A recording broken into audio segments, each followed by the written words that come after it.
Right మనం big breaking news చూస్తున్నాం. Indian air force కీలక ప్రకటన చేసింది.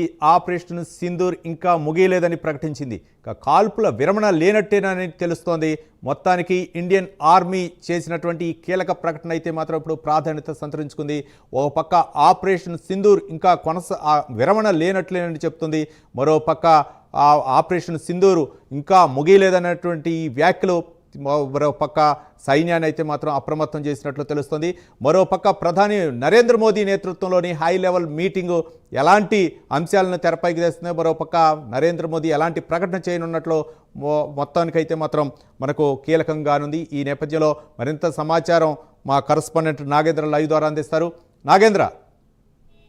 Thank you Ravi. గత 4-5 రోజులుగా కూడా ఇండియా అదేవిధంగా పాకిస్తాన్ మధ్య ఉద్రిక్త పరిస్థితులు కొనసాగుతున్నటువంటి పరిస్థితి ఉంది. ముఖ్యంగా గత 4-5 రోజుల నుంచి సింధూర్ పేరుతో ప్రధానంగా ఇండియన్ ఆర్మీ కానీ నేవీతో పాటు ఎయిర్ ఫోర్స్ ఈ 3 విభాగాలు కూడా పెద్ద ఎత్తున పాకిస్తాన్ పైన పెద్ద ఎత్తున దాడి చేసినటువంటి పరిస్థితి. ప్రస్తుతం దానికి ధీటుగా కూడా పాకిస్తాన్ ఆర్మీ కూడా అదే ధీటుగా ఇండియా పైన బోర్డర్కి సంబంధించి ముఖ్యంగా పాకిస్తాన్ ఇండియా మధ్య జరుగుతున్నటువంటి ఈ యుద్ధ వాతావరణంలో ఈ బోర్డర్ నడుమున్నటువంటి ప్రాంతాలపైన పెద్ద ఎత్తున దాడులకు దిగినటువంటి పరిస్థితి ఉంది. కానీ నిన్న ఏదైతే సీజ్ ఫైర్లో భాగంగా నిన్న కాల్పుల విరమణకు నిన్న 2 దేశాలు కూడా అంగీకరించడం జరిగింది. దీనికి పెద్దన్న పాత్ర పోషించినటువంటి ట్రంప్ ప్రధానంగా 2 దేశాలకు మధ్య విరమణ ముఖ్యంగా కాల్పులు విరమణకు సంబంధించి ప్రకటన చేయడం జరిగింది. నిన్న విరమణ ప్రకటన చేసిన 4 గంటల తర్వాతనే ముఖ్యంగా పాకిస్తాన్ మరొకసారి తన వక్రబుద్ధిని బయటపెట్టిందనే చెప్పాలి. నిన్న నైటు 9 గంటల తర్వాత మరొకసారి ఇండియా సరిహద్దు ప్రాంతాల్లో ప్రధానంగా మరొకసారి పాకిస్తాన్ ఆర్మీ సైన్యం అంతా మరొకసారి డ్రోన్లను ప్రయోగించడం జరిగింది. దాంతోపాటు మరొక వైపు దాదాపు పాకిస్తాన్ సరిహద్దు ప్రాంతాల్లో ముఖ్యంగా కాల్పులకు దిగినటువంటి పరిస్థితి కూడా దీన్ని ఇండియన్ ప్రభుత్వం కూడా ధృవీకరించడం జరిగింది.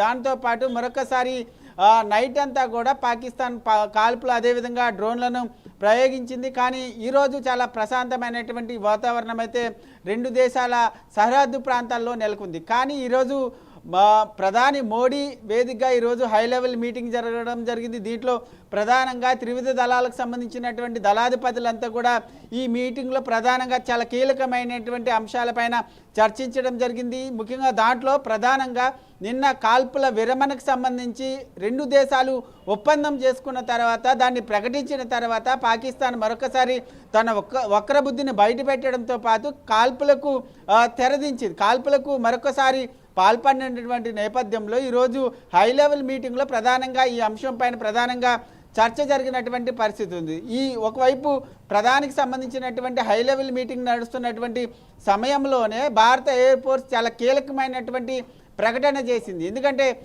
సింధూర్ అనేది ఇంకా కొనసాగుతుంది, దీన్ని ఇంకా విరమించలేదు అనేటటువంటి అంశాన్ని చాలా స్పష్టంగా భారత ఎయిర్ ఫోర్స్ చెప్పినటువంటి నేపథ్యంలో ప్రస్తుతం ఈ హై లెవెల్ మీటింగ్లో ఇచ్చినటువంటి ఇన్స్ట్రక్షన్స్ కారణంగానే ఎయిర్ ఫోర్స్ విభాగం ఈ ప్రకటనని రిలీజ్ చేసింది అనేటటువంటి అంశం కూడా ప్రస్తుతం తెరపైకి వచ్చింది. ముఖ్యంగా ఈ హై లెవెల్ మీటింగ్లో ఇంకా ఏ అంశాలపై చర్చకు వచ్చే అదేవిధంగా ఈ సింధూర్ని ఇంకా కొనసాగితే ముఖ్యంగా ఎటువంటి అంశాలతో ముందుకు వెళతారు అన్నది మాత్రం చూడాల్సినటువంటి అంశంగా కనబడుతుంది. ముఖ్యంగా ఒకవైపు పాకిస్తాన్కి పూర్తి స్థాయిలో చైనా మద్దతిస్తున్నటువంటి నేపథ్యంలో ఇండియా యుద్ధానికి సిద్ధమవుతుందా, ఆ దిశగా అడుగులు వేస్తున్నారా, ఆ దిశగానే ప్రస్తుతం ప్రధాని వేదికగా జరుగుతున్నటువంటి త్రివిధ దళాధిపతుల సమావేశంలో ఆ దిశగానే నిర్ణయాలు తీసుకోబోతున్నారు. ప్రస్తుతం దానికి అనుగుణంగానే ఎయిర్ ఫోర్సు ఈ ప్రకటన చేసింది అనేటటువంటి చర్చ కూడా పెద్ద ఎత్తున కొనసాగుతున్నటువంటి నేపథ్యంలో ప్రస్తుతం ఈ హై లెవెల్ మీటింగ్ కంప్లీట్ అయిన తర్వాత పూర్తి స్థాయిలో త్రివిధ దళాధిపతులకు సంబంధించినటువంటి మీడియా సమావేశం ఏర్పాటు చేసేటటువంటి అవకాశం ఉంది. ఆ మీడియా సమావేశంలో ఒక స్పష్టమైనటువంటి నివేదికను ఇచ్చేటటువంటి అవకాశం అయితే కనిపిస్తుందని చెప్పాలి. రైట్ నాగేంద్ర. అంటే మొత్తానికి ఒక ఆంక్షలు అయితే పాకిస్తాన్పై కొనసాగుతుందని చెప్పేసి భారత్ ఎప్పుడో స్పష్టం చేసింది. సింధు జలాల ఒప్పందం అవ్వచ్చు, లేకపోతే ఏవైతే వాణిజ్య సంబంధించినటువంటి ఒప్పందాలు అవ్వచ్చు, ఇవన్నీ కూడా పాకిస్తాన్పై ఆంక్షలు కొనసాగుతాయి. కానీ చర్చల తర్వాత ఎలాంటి పరిణామాలు జరుగుతాయో కేవలం అమెరికా మధ్యవర్తిత్వం వహించటం వల్లే ఈ కాల్పుల విరమణ జరిగిందని చెప్పేసి చాలామంది చెప్తున్నారు. కానీ భారత్లో ఉన్న ఏ పౌరుడికి కూడా ఈ కాల్పుల విరమణ అనేది ఇష్టం లేదు. కానీ పాకిస్తాన్పై ఏదో ఒకటి తేల్చుకోవాలి, తుమి తేల్చుకోవాలా, భవిష్యత్తులో కూడా భారత్పై కన్నెత్తి చూడకూడదు అనే విధంగానే భారత పౌర సమాజం ఉన్నటువంటి నేపథ్యంలో ప్రధాని అంటే ఒక విధంగా చెప్పాలంటే అమెరికాని గౌరవించి ఏమైనా రేపుడు జరిగేటటువంటి చర్చల్లో కొన్ని ఏవైనా సడలింపు ఉండే అవకాశాలు ఉన్నాయనుకోవచ్చా, లేకపోతే మళ్ళీ త్రివిధాధిపతులతో ఈరోజు జరిగేటటువంటి హై లెవెల్ మీటింగ్లో వాళ్ళకి ఇంకా కీలకమైనటువంటి ఇంకా బాధ్యతలు అప్పగించే అవకాశాలు ఉన్నాయనుకోవచ్చా నాగేంద్ర?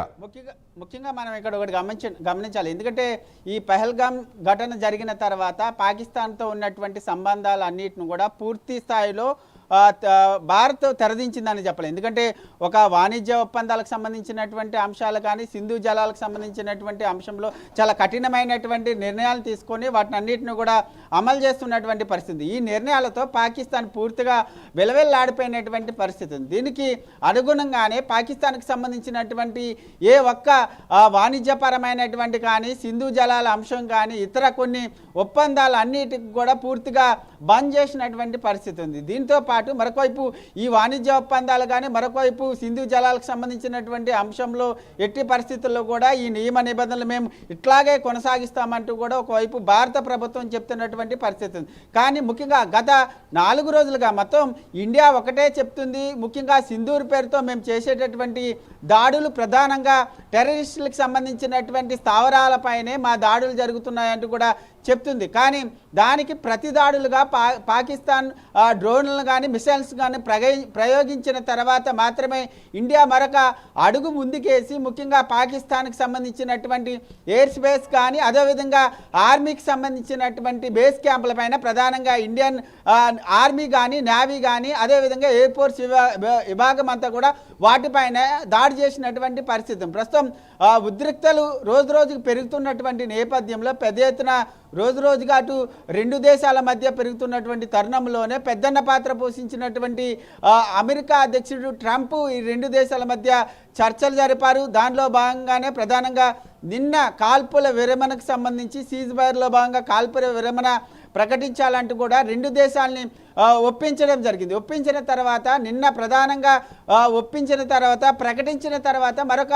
3-4 గంటల్లోనే దాన్ని పాకిస్తాన్ అతిక్రమించి మరొకసారి కాల్పులు జరపడం కానీ డ్రోన్లు ప్రయోగించడం కానీ చేసింది. కానీ నిన్న అలర్ట్గా ఉన్నటువంటి బీఎస్ఎఫ్కి సంబంధించినటువంటి ఎయిర్ ఫోర్స్ విభాగం అంతా కూడా నిన్న ఆ డ్రోన్లు నేలకూల్చినటువంటి పరిస్థితి ఉంది. ప్రస్తుతం దీన్ని మరొకసారి ప్రపంచ దేశాలకు తెలిసే విధంగా ఇండియా మరొకసారి ప్రజల్లోకి తీసుకెళ్లడంతో పాటు అదేవిధంగా ప్రపంచ నేతలందరికీ కూడా వివరించేందుకు ఇప్పటికే ఇండియాకు సంబంధించినటువంటి రక్షణ విభాగం కానీ ఇతర కీలక నేతలంతా కూడా సిద్ధమవుతున్నటువంటి పరిస్థితి. ముఖ్యంగా ఒకవైపు కాల్పు విరమణ చేసిన తర్వాత ఇలాంటి వక్ర బుద్ధిని మరొకసారి ప్రయోగించడం ఏంటి, అలాంటి పాకిస్తాన్కి చైనా పూర్తి స్థాయిలో మద్దతు ఇవ్వడం ఏంటి అనే దానిపైన కూడా ప్రధానంగా ప్రధాని మోడీతో జరుగుతున్నటువంటి హై లెవెల్ మీటింగ్లో చర్చ జరుగుతున్నటువంటి పరిస్థితి కనిపిస్తుంది. ముఖ్యంగా మరొకసారి ఎట్టి పరిస్థితుల్లో కూడా సింధూర్ను కొనసాగేటటువంటి అవకాశం అయితే కనిపిస్తుంది. ప్రస్తుతం ఆ దిశగానే మీటింగ్లో ప్రధానంగా అడుగులు ముందుకు పడుతున్నాయనేటటువంటి స్పష్టమవుతుంది. ఎందుకంటే ఎయిర్ ఫోర్స్ విభాగం ఈ కీలక ప్రకటన చేసిన తర్వాత ప్రస్తుతం ఆ దిశగానే చర్చలు జరుగుతున్నది అన్నది మాత్రం మనకి స్పష్టంగా అర్థమవుతున్నటువంటి పరిస్థితి కనిపిస్తుంది. మరొక వైపు ఈ మీటింగ్ కంప్లీట్ అయిన తర్వాత త్రివిధ దళాధిపతులు ఏం చెప్తారన్న దానిపైనే ఉత్కంఠ నెలకొన్నటువంటి పరిస్థితి అయితే కనిపిస్తుంది. మరి ఈ సమయంలో ట్రంప్ పెద్దన్న పాత్ర పోషిస్తున్నటువంటి ట్రంప్ ఏ విధంగా స్పందిస్తారన్నది మాత్రం చూడాలి. మరొక వైపు మన ఇండియన్కి సంబంధించినటువంటి సివిలియన్స్ అంతా కూడా ఒకటే కోరుకుంటున్నారు, ఎట్లాగైనా సరే మనం పిఓకేని ఎట్లాంటి పరిస్థితుల్లో అయినా దాన్ని మనం విలీనం చేసుకోవాలి. ఎట్టి పరిస్థితుల్లో ఇప్పటికే సింధూరి పేరుతో మనం దాడులు చేస్తున్నటువంటి నేపథ్యంలో యుద్ధాన్ని ప్రకటించి పిఓకేని మనం స్వాధీనం చేసుకోవాలనేటటువంటి అభిప్రాయాన్ని ప్రజలంతా కూడా చెప్తున్నటువంటి నేపథ్యంలో ప్రస్తుతం పిఓకేని స్వాధీనం చేసుకునే దిశగా అడుగులు వేస్తారా, లేక దీనికి ఇక్కడితోనే తెరదించుతారా, కాల్పుల విరమణ పేరుతో నిన్న ప్రకటించినటువంటి దాన్ని కొనసాగిస్తారా అనేది మాత్రం చూడాల్సినటువంటి అంశంగా కనబడుతుంది. రవి రైట్ నాగేంద్ర, అంటే మొత్తానికి ఒక పక్క శాంతి చర్చలు జరుగుతున్నా కూడా పాక్ అయితే మాత్రం కాల్పుల విరమణ ఒప్పందాన్ని అయితే మాత్రం ఉల్లంఘించింది. చాలాసార్లు గతంలో సిమ్లా ఒప్పందం అప్పుడు కూడా దాదాపు 25 సంవత్సరాలు ఇరు దేశాల మధ్య ఇటు భారత్కి అటు పాకిస్తాన్ కూడా ఎటువంటి మధ్యవర్తిత్వం అవసరం లేదు. ఏదైనా సమస్యలు ఉన్నప్పుడు ఇరు రాష్ట్రాలు అంటే ఇటు పాకిస్తాన్ భారత్ రెండు కలిసి కూర్చొని మాట్లాడుకుందాం, ఎలాంటి కాల్పులు చేయకూడదని చెప్పేసి ఆ సిమ్లా ఒప్పందం జరిగింది. ఒప్పందంలో 25 సంవత్సరాల పాటు ఎలాంటి ఘటనలో చోటు చేసుకోకుండా రెండు దేశాలు బాధ్యతాయుతంగా వ్యవహరించాలని చెప్పేసి ఆ ఒప్పందం లక్ష్యం. కానీ ఆ ఒప్పందం లక్ష్యంలో దాదాపు ఇప్పటివరకు కూడా దాదాపు 25 సంవత్సరాల్లో దాదాపు ఒక 20 సార్లు కాల్పుల ఒప్పందాన్ని ఉల్లంఘించింది పాకిస్తాన్. ఇలా ఎలాంటి ఒప్పందాలు చేసినా సరే పాకిస్తాన్ మాత్రం కుక్కతోక వంకర్లాగానే తన చర్యలు ఉంటూ ఉంటాయి.